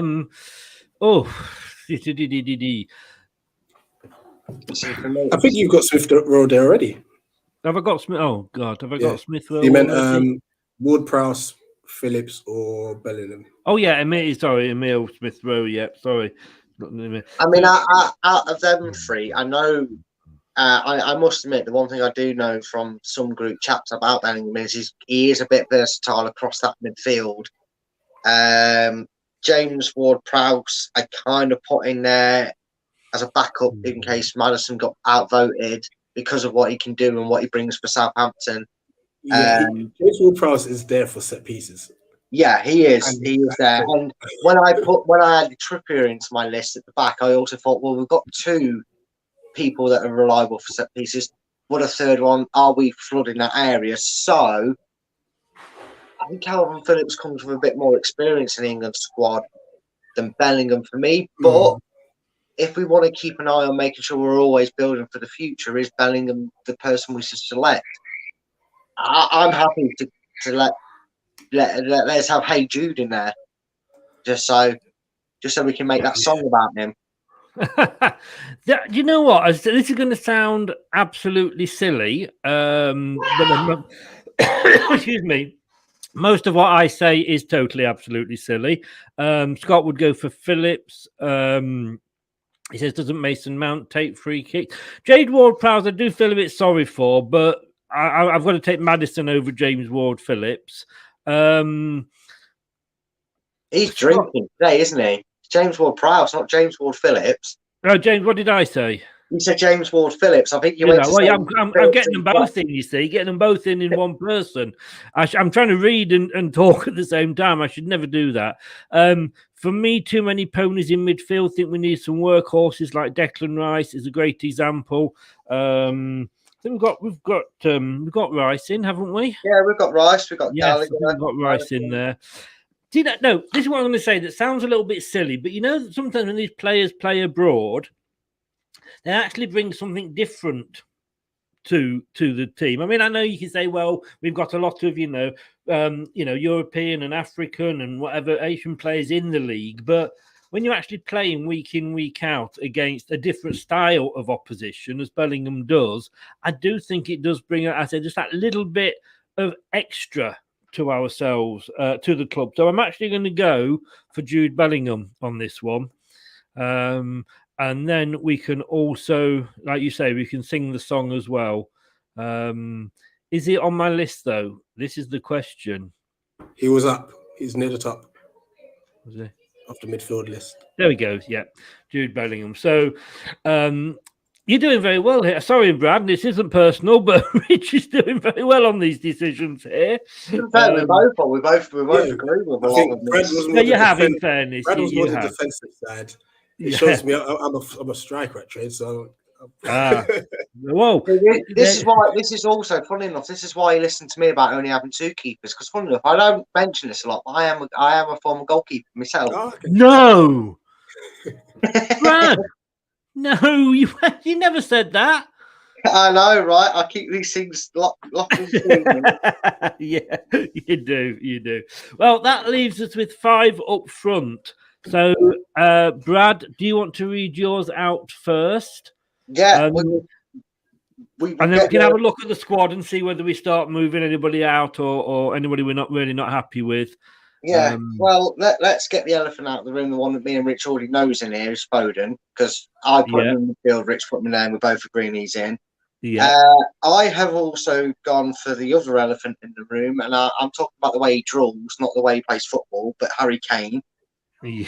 I'm sorry. Whether you like him or not, he is one of them. He's going to be in that team. No, I totally 100% agree. Yeah. Then I started to struggle after I put Harvey Barnes in. And the reason I say that is, sometimes for me, I've always thought you're better off taking a partner with him. And I don't mean his wife or his girlfriend. What I mean is the link up we see between Harvey Barnes and Maddison. I think that's a trick that England have always been missing. And a lot of national teams that have been very successful is, yes, they'll have their rivals on there, but on certain sides, they'll have the teammates. They'll have someone they really know how to link up with. And I think if we looked at it from a biased Leicester point, but if you had James Justin on the left back and you had Harvey Barnes as your left winger and you had Maddison in the middle, you've got 3 players in particular areas of strengths that would go there. Because I kind of went with the impression that England would play a 4-3-3 or something like that. So I went with Barnes, Rashford, Sterling, Foden, and Kane. So Barnes, Rashford, yeah, Sterling, yeah, Foden, and Kane. Right. Yeah. So, and the reason there's no Sancho in there before all hell breaks loose from other people in the comments is, again, like Grealish, since he's gone to Manchester United, he ain't done a lot. I picked this team on as best I could on 4. I wasn't impressed with him against us yesterday, to be honest with you. You know. So Rich, we've got Brad's choices of Foden, Kane, Barnes, Rashford, and Sterling. Yeah, we're going to argue about a few of these. Oh, good. Right, Foden and Kane are 100%. But then I have gone Sancho. Okay. Sterling. Okay. Yeah. And Tammy Abraham. Now, I was to and fro between him and Ollie Watkins. Right. Yeah, because Anthony said about Ollie Watkins here, yes. Talk me through Abraham's, Rich. You know what? Like, for Chelsea, he actually wasn't too bad. He wasn't too bad at all for Chelsea. And he's gone obviously to Roma, and he's doing really well. He's doing really, really well. So That's why I've stuck him in. I know Ollie Watkins. He's kind of had an up and down season with Villa this year. I think the arrival of Ings kind of messed him up in a sense because he was the starting centre forward, and then he's now been like ushered to the left and to the right and stuff. Sterling is the reason why Maguire, like that sort of experience of that talk there. That's why I've got him in. And Sancho. He hasn't been all right. He didn't play well yesterday, but he started to find his form for Man United. And Rashford is definitely not in form. So yeah, to be honest with you, I was at a stretch myself. To be honest with you, putting Rashford in. I mean, Scott says there, Ivan Toney. I'll be right back. Sorry, I'll be right back. Yeah, no problem, mate. No problem. Yeah, Ivan Toney. We're taking a gamble with a couple here. But I think sometimes you can only take so many as a gamble. I think we need to learn from our Euros when we took the Sanchos and the Bellinghams and that when they weren't ready. You knew realistically, whilst it was nice to see them on the team sheet or the 25-man squad or whatever it was, they weren't realistically ever going to get competitive in the because they barely kicked a ball at the international stage in the first team. Who was it that Sven took to one World Cup? World Cup? No.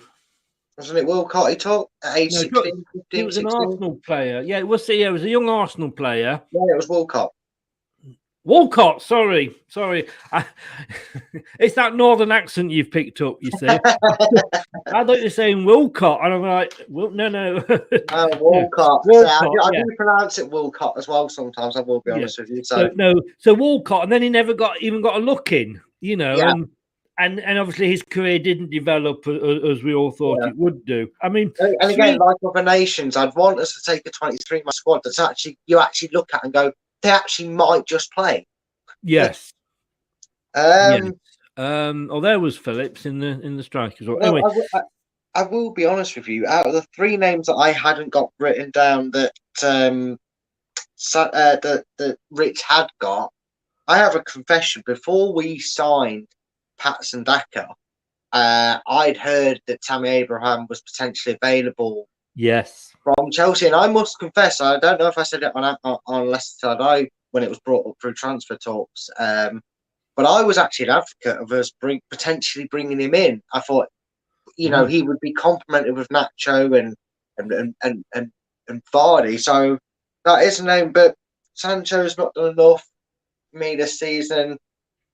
Again, it's hard to preempt a little bit because he could be on fire come November when it comes to taking the squad out there. But I was a little bit stretched in my choices because after the usual get in,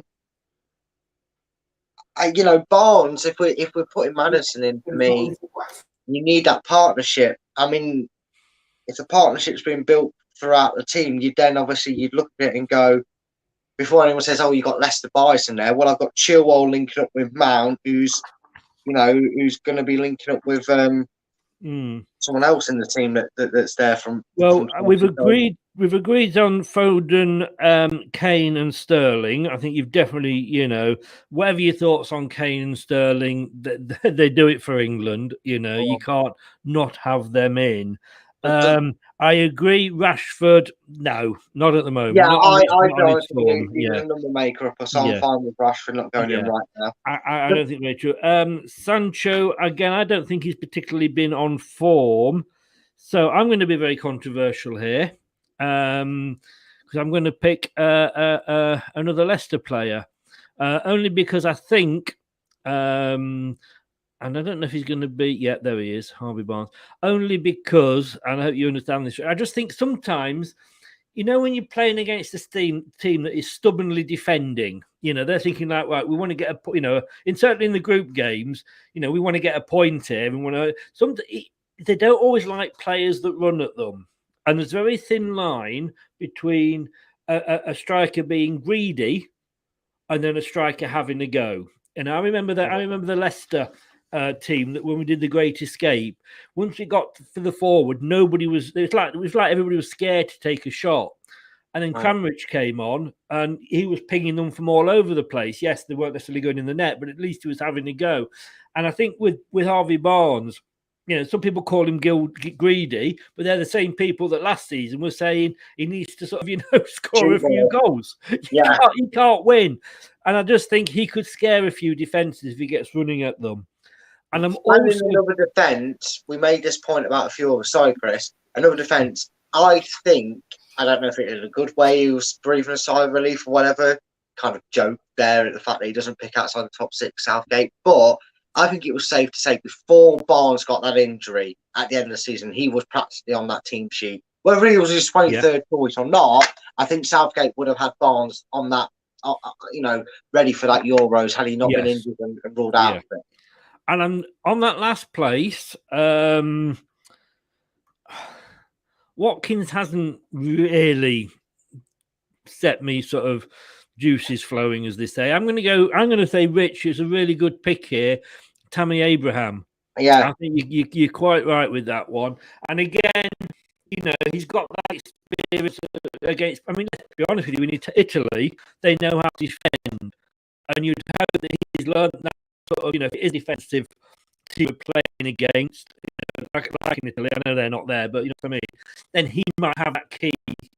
I think it's important that you've got to have players in the same position offer you something different. Yeah. If that makes sense. And I think Tammy Abraham does that.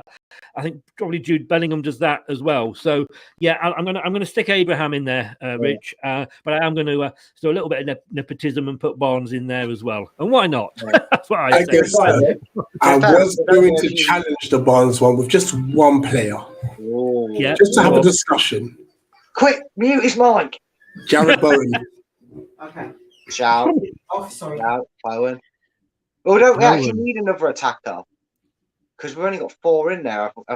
We've got 5 in there with Abraham. We've got five. Yeah, Abraham 5. Now, this is not me saying that I'm not happy with Harvey Barnes, because I've put him in my standby list anyway. But let's just have a discussion.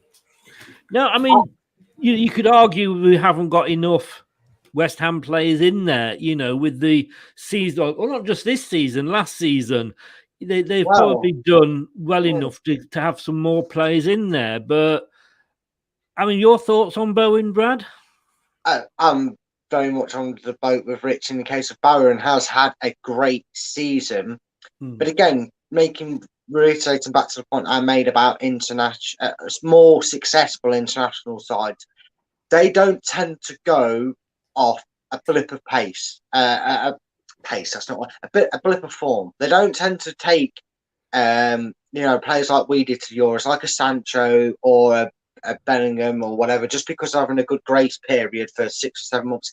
That's not to say that they haven't continued that, because Tammy Abraham has gone and continued his career and blossomed at Roma, so he's rightly in the discussions on this show at least to get picked for the England squad. And for me, the thing is, Bowen's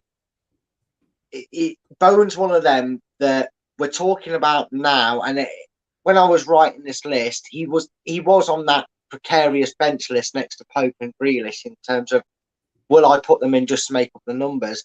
I just think he's the first one that gets crossed off the list if he suddenly goes off the boil and doesn't start making the paper headlines for West Ham as much. And on that basis, is the only reason I didn't put him in contention for me final one. Until you actually brought up Abraham, Rich, I would have heard you out about Bowen and gone, well, if we've only got 4, put him in there to make up the numbers. But I just don't see how he goes there, because we moan at these players like Abraham, who could still be sat on Chelsea's bench twiddling his thumbs, and instead he's gone to Italy to make more of himself and try and prove his worth.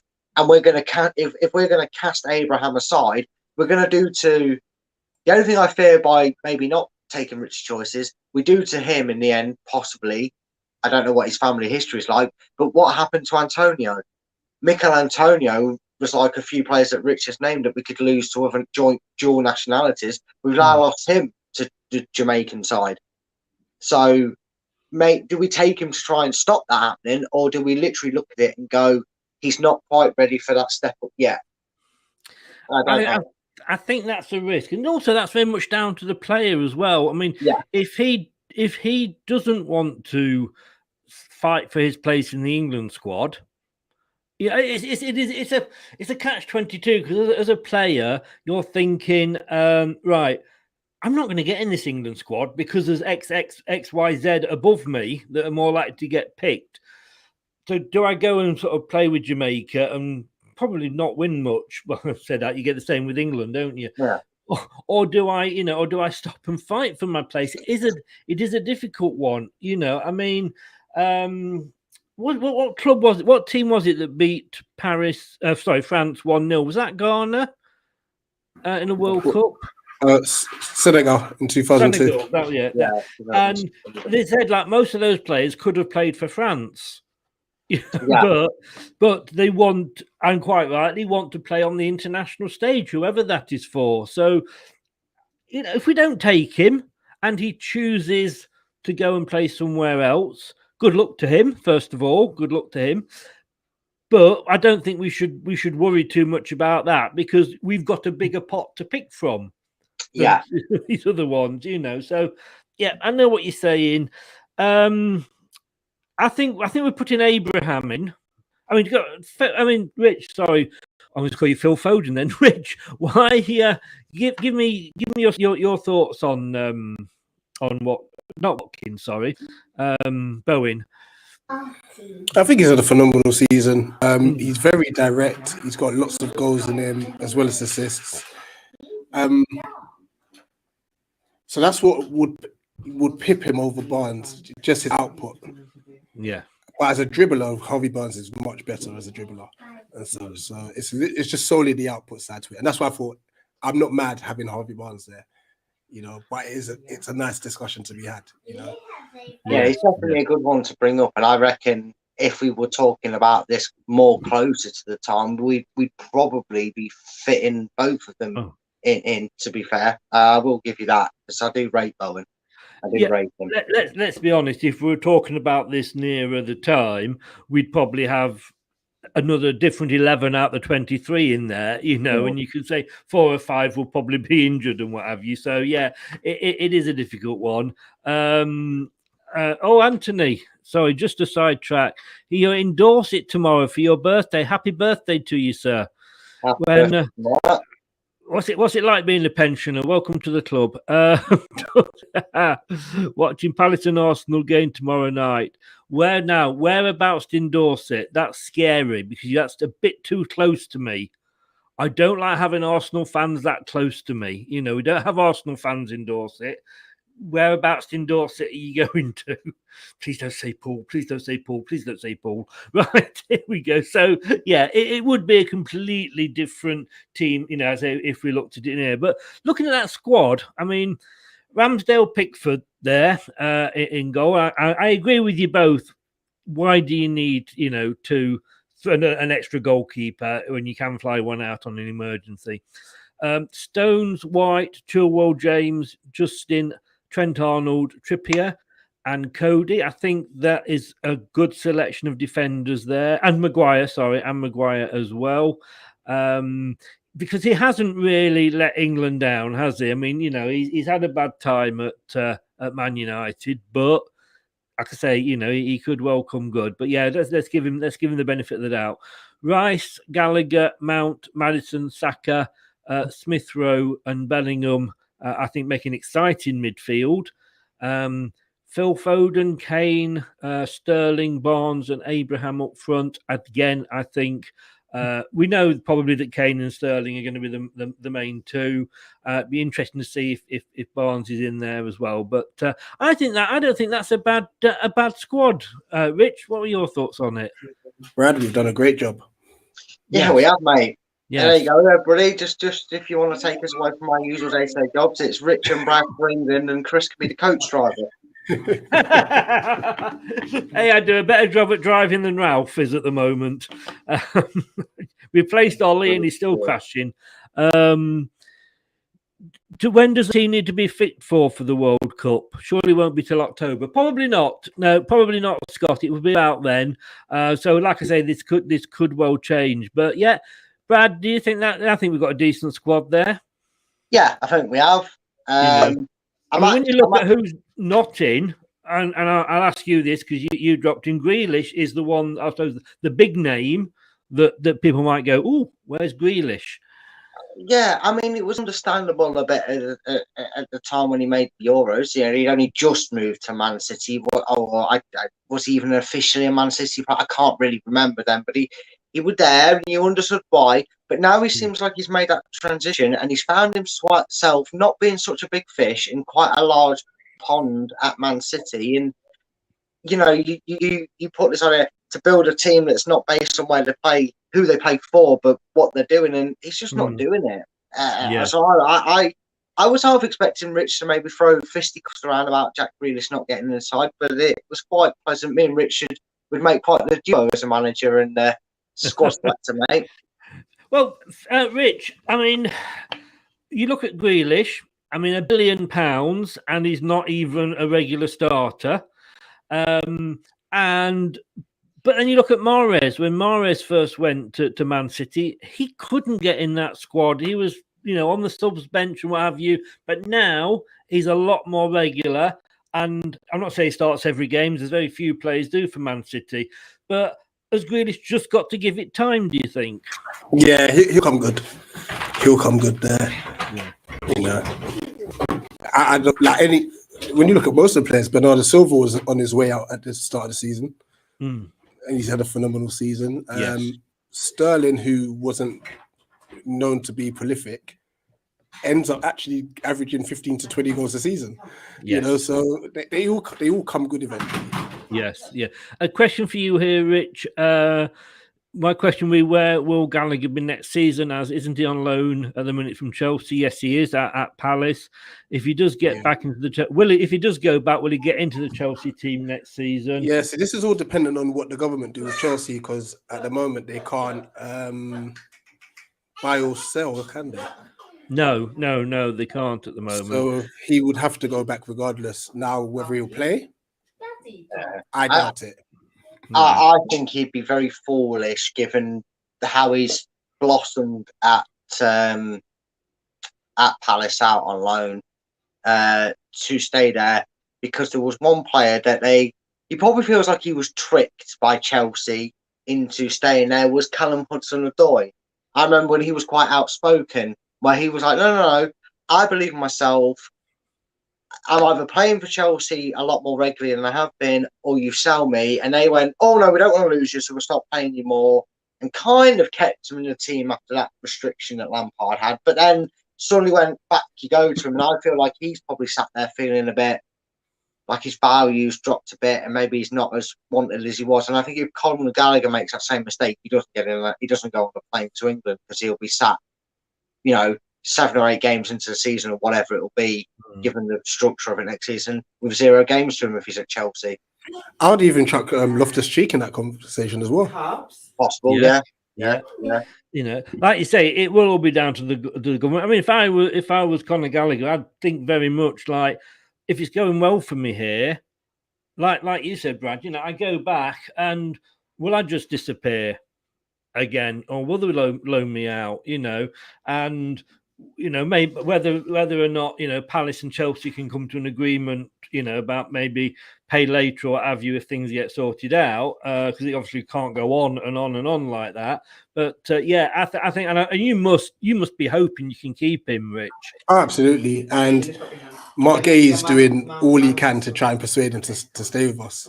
Yes, you know, we're building something amazing down at Sellers Park. I mean, well, I'm a little bit worried now, I'm not going to lie, because Anthony says he's going to Weymouth, but he does go to Poole to visit friends. Let me know what date, Anthony. I'll make sure that I'm out. You know, I just to finish, West Ham beat Everton 2-1, and Tottenham 5, Newcastle 1. So maybe Newcastle Jolly's boys outings come crashing down, isn't it? Yes, yeah, and Newcastle maybe aren't as safe as we thought we were. Guys, that's been great. I think we've got a great squad there, personally. I think we've done well. I think we did well to get 3 Leicester players in there, Brad. And, I really tried to get 3 Palace players in there, but yeah, I'm sure you did. You did. It's natural. It's natural. Rich, thank you so much for coming on. I'll speak to you. I'll message you on Twitter, and we'll get something sorted out for when we play next week. Yeah, definitely. But thanks very much for coming on. Just your links are in the description below on the YouTube. Just tell people where they can find you, though. Yeah, YouTube channel is Eagle Ad Football. Twitter is at Eagle Eye Ball. I have got an Instagram. I rarely use it. The odd post goes up at there because Twitter seems to be the space where it's easy to just get things out there. Yeah. Instagram's got better now because it was that bad before. I used to get Brad to do it for me, but now you can. Well, he hasn't got time now. He's got other interests now. But in fairness, you can do that from your PC now. Rich, all the best. Apart from next week, all the best for the rest of the season. Just one last question for Brad: Has Wildpay's penalty landed yet? See you later, guys.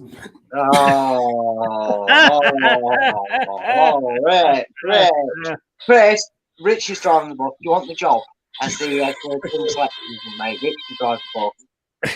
We won't be picking up no Palace players. We won't be picking up no Palace players for this team anymore. Oh dear. Hey, I'm not saying anything because I know we never do well against Palace, so I'm not going to say anything. I'm going to keep quiet. Against Palace over the last couple of years, so yeah. I'm going to go off and revise my Lionel Richie songs between now and then, mate. Thank you so much. Like I say, we'll speak again about next week. All the best, I say, apart from next weekend. All the best for the season, and thanks for coming on. Thank you. Yeah, see you later, Rich. Take care. Bye bye. Brad, thank you as well, obviously, as always. Again, we've mentioned it. Links are in the description below. Just give everybody a shout out again where they can find you. So, yeah, they can find me on Twitter at Full-Time Focus. It's pretty much where you'll find me waffling all the time on Twitter, posting up videos that I'm in or promoting shows that are going on and whatnot. And keep an eye out for it because that's where I will be posting episodes. Hoping if I can get confirmation from everybody that's on it, the first episode of it will go up on Friday. Depends when I get around to recording it. But the first episode of A Matter of Opinion, which is my YouTube channel, will be going up this week. So just keep an eye out for that if that's something that interests you. And yeah, they're the two places you'll find me with any note of interest anyway. Brilliant, mate. Thanks very much. Have a good rest of the weekend, or there's not much of it left. And I will see you midweek for I'll see you Tuesday for the prediction and Thursday for the post-match PSV.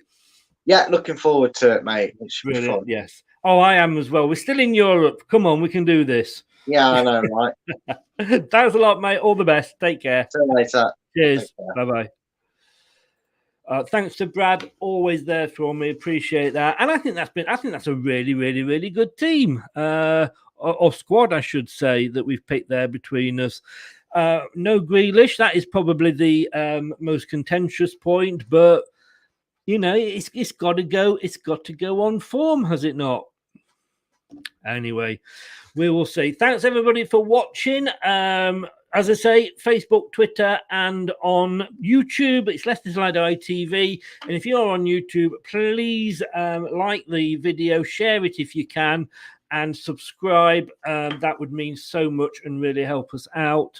And of course, if you've been listening on your favorite podcast platform, whatever that may be, it's Leicester Till I Die in podcast form. Thank you very much. I really do appreciate it. So we're going to be back tomorrow at 7:00 with the opposition view, when we'll be talking to a Manchester United fan and getting his reactions to the 1-1 draw, and whether he thought the second goal should have stood or not.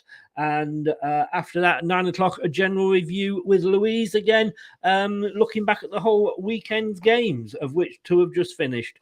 Thanks very much for watching. Thanks very much for joining in the chat. Thanks to Scott for modding that, and thanks to everybody who joined in. Take care, and I will see you tomorrow at 7:00. Take care. Bye bye.